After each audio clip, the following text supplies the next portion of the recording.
Bon, allez, là, c'est les sangles, vite, vite. Araka, araka.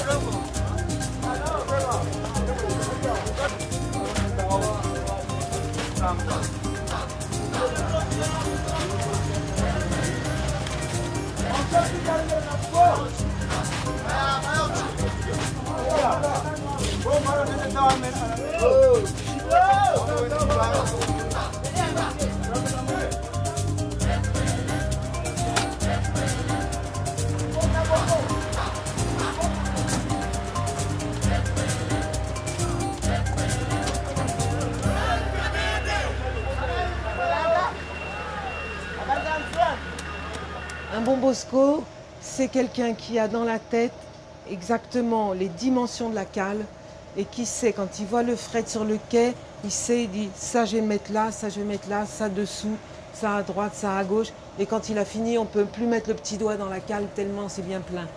C'est ça, hein? C'est la première fois que je travaille avec le bateau français.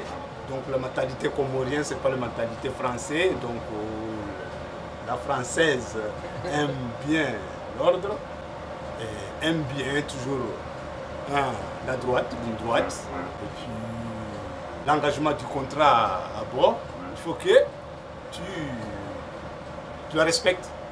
Le marin doit respecter le contrat, mais moi aussi. Et dans ces conditions-là, ça marche bien. S'il y a un respect commun, ça marche bien. La preuve, ils reviennent tous me voir, même quand je les ai renvoyés. Voilà, voilà, des petites nouvelles. Bienvenue. Marhaba. Toujours contente de te revoir, Madi. Okay. Ciao, merci.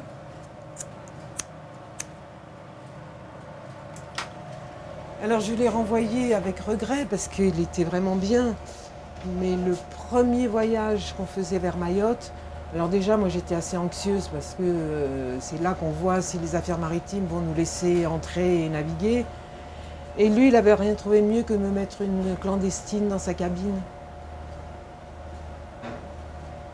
Alors déjà, c'était un drôle de hasard que je m'en sois aperçue. Et dès que j'ai vu, je l'ai jetée dehors. La pauvre petite jeune, là, je l'ai jetée dehors. Et après, bon, tout de suite, j'ai su ce qui s'était passé. J'ai dit à Madi, toi, tu as 5 minutes pour sortir tes affaires du bateau. Et je lui ai donné son livret maritime.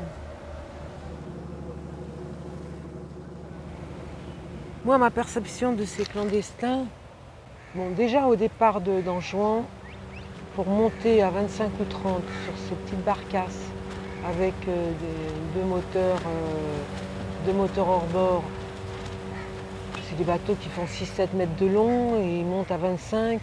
Il doit y avoir le plat-bord qui est à ça des vagues. Il y a beaucoup d'accidents, il y a beaucoup de morts. Il faut vraiment qu'ils soient désespérés pour risquer leur vie, pour aller vers cet Eldorado qui est Mayotte. Pour eux, c'est d'autant moins compréhensible qu'il y a 3 îles qui sont les Comores, il y a une île qui est la France, mais géographiquement, c'est l'archipel des Comores. Il est difficilement compréhensible que ces 4 îles qui ont une histoire commune, les Comoriens ont de la famille dans les 4 îles. Il y a même des enfants, enfin, ils sont frères et sœurs, il y en a 2 qui sont français, le 3e qui ne l'est pas, et ne sait pas trop pourquoi. Et en grande majorité, les gens ne comprennent pas pourquoi on leur dit que c'est pas chez eux là-bas, parce que ça a toujours été chez eux. Bon, pancarte à Moroni, Mayotte est comorienne et les restera à jamais. Oui, géographiquement, ça, il n'y a pas de doute possible.